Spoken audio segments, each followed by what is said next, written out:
Баягы керемет сөз бар ғой. Баарына жагам деп өзүмдү жоготуп алдым дейт. Өзүмдү табам деп жалгыз калдым дейт. Жакшы сөз экен. Керемет сөз. Мага ушунчалык катуу таасир кылат ушул сөз. Анан таразага коесуң.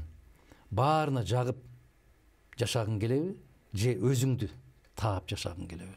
Мен өзүмдү тандап алдым. Мен өзүмдү табышым керек дагы. Жаратканды таанышым керек дагы. Эч бир кишиге жагайын деген оюм да жок. Мындай бир аракетим да жок. Баары бир эч качан эч кимге жакпайсың баарына.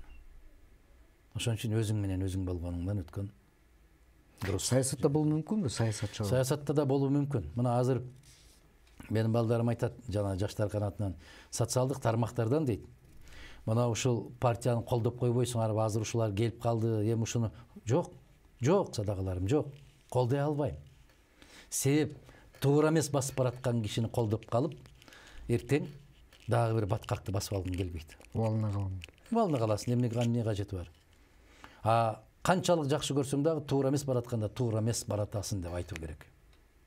Мына буга мисал бүтүн президенттер, бардык президенттер. Мен ушуну сурайын деп аткам да. Сиз дайыма эле мына мен билгенден 95-жылы биринчи болуп кайсыл немеде келдиңиз? 95. 95, Ошо 95-те приватизация жанагы болгондон баштап эле сиз өзүңүздүн оюңузду ачык айтып, бийликтин жүргүзүп аткан саясаттын туура эмес жагын сүрөттөп келеткенсиз. Ошол эле Акаевдин убагында, ошол эле Бакиевдин убагында, Атамбаевдин. Бирок эмнегедир андан жыйынтык чыгарган эч ким жок да. Бул сиздин көрөгөчтүгүңүзбү же бул эмне интуициябы? Аларды сиз кайдан билесиз ушундай болуп каларын? Бирок аягында ошондой болуп калып атат. Мен таң калып. Адам эгер эртеңкисин билбесе, саясатка келиштин кажети жок. Анализдеп билиш керек. Эгер ушул жол менен кетсек, түзүлгөн кырдаал кандай болот? Биз 5 жылдан кийин биздин аймакта кандай кырдаал түзүлүшүн адам акылы менен тааныш керек. Биз жаратканды да көрбөйбүз го, акыл менен тааныбыз го. Ошон үчүн келечекти билбейбиз. Келечектин баары кайып. Кайыпты жараткандан башка эч ким билбейт. Бирок ошол кайыпка кандайдыр бир белгилер берилген, белгилерди окуп билишибиз керек. Өткөндөрдөн сабак алышыбыз керек да. Тарыхтан сабак алышыбыз керек. Тилекке каршы өзүңүз айткандай 95-жылдан бери чыркырап айтып келе бересиң, ошол кезде бийлигиң эле эмес, элдин дагы көпчүлүгү түшүнбөйт. Мени тепкилей берет. Ушундай керемет академик инсан келди, эмнеси жакпай атат деп менен аябай көп урушкан азаматтар болгон. КТРдан эртели кечке чейин атайын көрсөтүүлөрдү ачып, жемелеп тепкилешкен учурлар болгон. Башыбыздан өткөрдүк аны. Андан кийин деле мына Курманбек Салич менен иштеп атканда Аскар Акаевичти мен инсан катарында эч качан тийчү эмесмин. Бирок саясатчы, жетекчи катарында болбойт деп.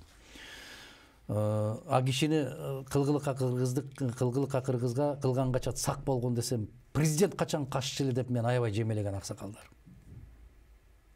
Качып кеткенден кийин айтат, ушул күндү көрмөк дейт. Алар. Мен коргойм. Курманбек Саличке да ушундай болуп айтканбыз. Мына гезитке чыккан экен 5 февральбы, 6 февральбы. Ушул интервьюм чыккан экен, арабаны аттын алдына коюп чаап баратат, жакында кулайт деп. Десем мага аябай акылмандар көп болгон. Иттей жемелешкен мени. Ушинтип айтасыңбы, арабаны аттын алдына кантип коет, бул кантип кулайт. Кийин айтат, ушуну көрмөк бул дагы. Отунбаева боюнча дагы, Атамбаев боюнча, Жээнбеков боюнча, кимдер болсо ошол болсун, айтып коесуң. Жалгыз болосуң. Жана айтпадымбы сизге? Баарына жагам деп өзүмдү жоготуп алдым, өзүмдү табам деп жалгыз калдым деп. Жакшысы жалгыз калган жакшы. Бирок чындыктан кылдай кыйшайбай.